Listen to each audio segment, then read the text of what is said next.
हाँ भैया बोला। एको तेरी शायरी सुना जाता। अरे मर्द हम शायर ही का। अरे बहुत बढ़िया बढ़िया शायरी सुनावल तू, सुना जाता। शायर ना ही बाबू हम अरे सुना देता ना। हम बाबू रेलवे के रिटायर हैं।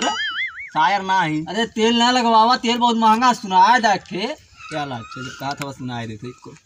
Love side. हाँ लव साइड सुनावा।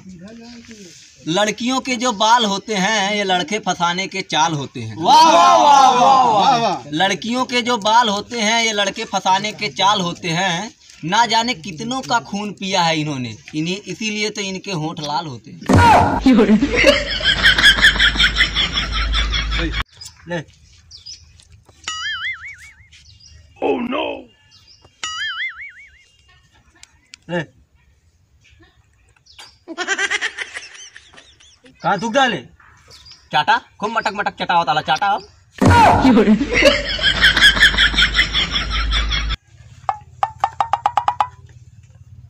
का श्रीकांत करना उदास बाटा।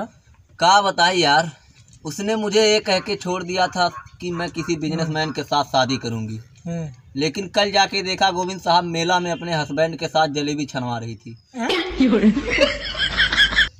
सनी भाई। हाँ बोल भाई। ये जौन याददाश्त जौन जाले, हाँ? ये खाली दुर्घटना से ना जाले। वैज्ञानिकों के मुताबिक पता चला है कि कई बार जो है उधार लेने के बाद भी चली जाती है।